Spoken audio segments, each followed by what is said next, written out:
मी आज तुम्हाला एक छोटीशी गोष्ट सांगणार आहे. माझ्या घरातील गुरुदेवते परिवर्तन राहतेही कर्णजिंके अशा मराठीचा अभिमान करणाऱ्या ज्ञानेश्वरांच्या छोट्या बहिणीची म्हणजेच मुक्ताईची आज मी तुम्हाला गोष्ट सांगणार आहे.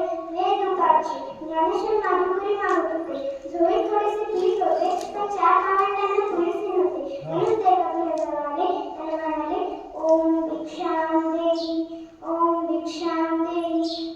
आतून एक कर्मठ माणूस आला. त्याने फार बंद बंद केले. ज्ञानेश्वर पुढे निघाले. पुन्हा त्या कर्मठ माणसाने दार उघडले आणि म्हणाले, ए पोरा, इकडे संन्यासाचंच पोरगं ना रे तू? भिक्षा पाहिजे का तुला? ये ये, हे घे पीठ. आणि पीठ म्हणून झोळीमध्ये मातीच टाकली. ज्ञानेश्वर मान खाली घालून पुढे निघाले. पुन्हा त्या कर्मठ माणसाने झोळी चोरली आणि म्हणाला, अरे थांब थांब, या भाकरी पण घेऊन जा. कसं काय रे, डोळे बंद बघतोय? चल निघितून भिक्षा मागते.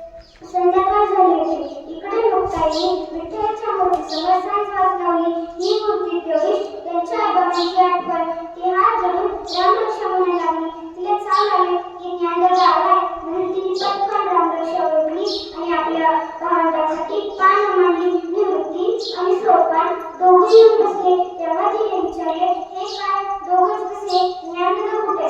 तो भूक नाही म्हणतोय. सोपानाने उत्तर दिले, भूक नसायला काय झाले? मीच बोलून आणते त्याला. असं म्हणून मुक्ताई पोटात गेली. ते पोपट तेवढे तिच्या ज्ञानदादाची एकांत जागा. गवताचे त्याला जागे तो लोहरी त्याला जाऊन बसायचा. अरे दादाची डोळे तर इथेच दिसते. अगं बाई, ह्याच्यात तर माती आणि शेणाच्या गवऱ्या कुणी दुष्टाई केली असणार, म्हणूनच दादा दुसरून बसला. ए ज्ञानदादा, ताटी उघड ना, ताटी उघड ना ज्ञानदादा. ऐकलंस? चिंता क्रोध मागे सारा, ताटी उघडा ज्ञानेश्वरा. योगी पावन मनाचा, साह्य जनाचा, ताटी उघडा ज्ञानेश्वरा. विश्वाला झाले वन्नी संतुलके भावेवानी, विश्वपाल ब्रह्म गौरा, ताटी उघडा ज्ञानेश्वरा. ए ज्ञानदादा, कोणी वाईट वागलं ते क्षमा करावी ते तू सांगतोस ना, आणि आज स्वतःच्या घेऊन बसलाय. अरे माती टाकणाऱ्याची बुद्धी तर भ्रष्ट झाली असणार, पण म्हणून तू का नष्ट होतोस? अरे शेत उगवतं तिथे तू नसायचे, फुले फुलतात तिथे काटे उपायचे, केवढा फुलतो तिथे नांगरी जायचे. असं रे काय दादा, सारं जग जरी अगीसारखं दारात झालं तरी संतांनी पाण्यासारखं शीतल असायला हवं. दाताने जीभ चालली तर कुणी गतिशी तोडतं काय? अरे या रोमक लोकांमुळे साऱ्या जगावर असायचं. तुम्हा संत म्हणते खूप मोठी जबाबदारी. तुम्ही आवड्या विषयाला टाळायला हवं. हे मी सांगायला पाहिजे का ज्ञानदादा तुला? हे जमलेलं नाही ज्ञानदादा. पाय दुखतायत माझे. तुला तुझी बहिणीची दया नाही येत का? विसर नाही रे बाळ, क्षमा कर या लोकांना. तुझ्यावर प्रेम करणारे दिनदुबळ्या लोकांसाठी दार उघड. अंधारात सरपटणाऱ्या समाजासाठी दार उघड. तुझ्या ज्ञानाचा दिवा लावण्यासाठी दार उघड. तुझं सामर्थ्य दाखवण्यासाठी दार उघड.